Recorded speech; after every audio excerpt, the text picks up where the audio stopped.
Emmanuel's Dream, the true story of Emmanuel Ofosu Yeboah.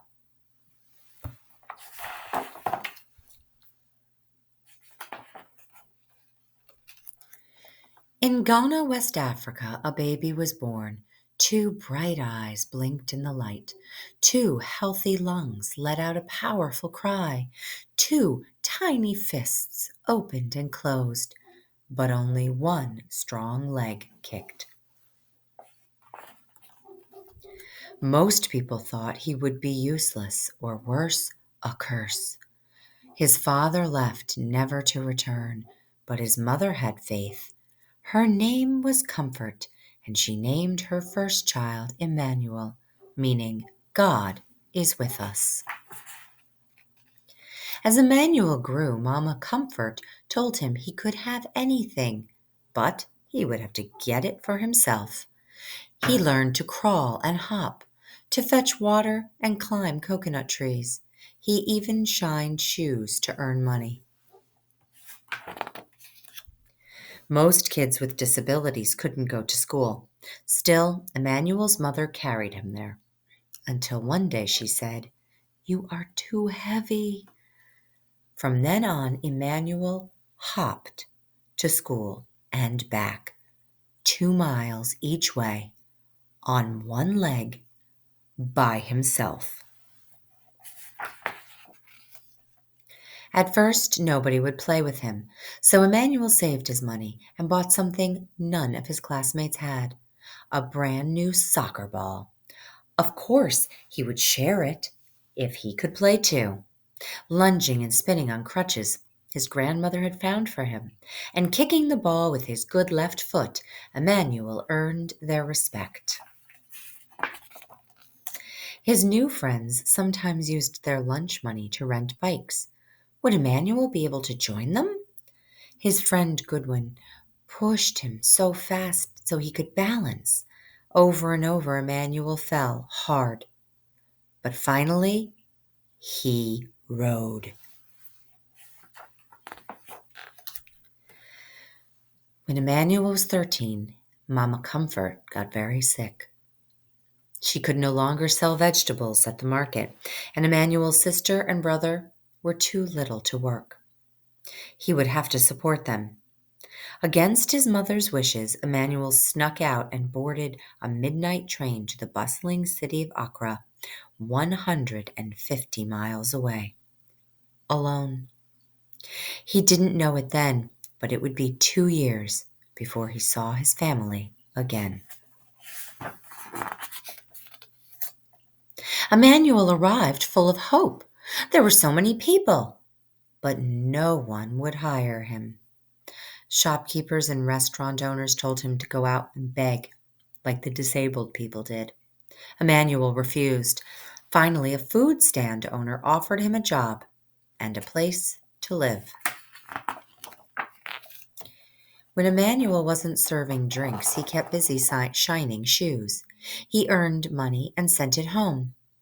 One morning, when Emmanuel went to buy shoe shining supplies, the shopkeeper thought he was there to beg and scolded him.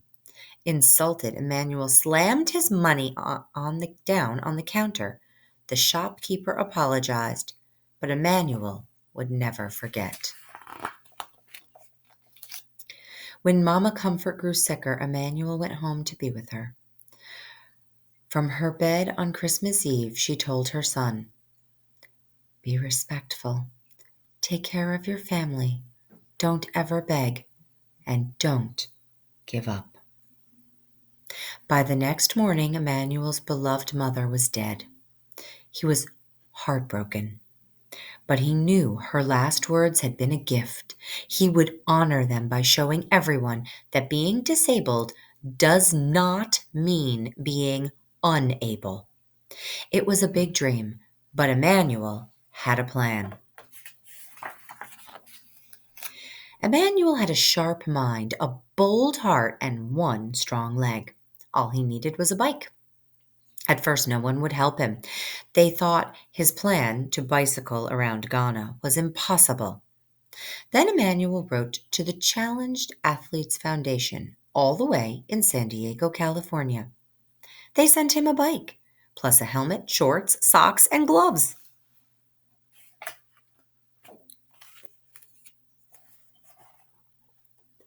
Emmanuel started training for the long ride. He persuaded the king of his region to give him a royal blessing. He went door to door asking for additional support. Finally, he hired a taxi to follow him with drinking water, a camera, and his best friends. Then Emmanuel tied his right leg to the bike's frame, jammed his left foot into a flip flop attached to the pedal, and rode. Emmanuel pedaled through the bustling city of Accra. He pedaled through rainforests, over rolling hills, and across wide, muddy rivers.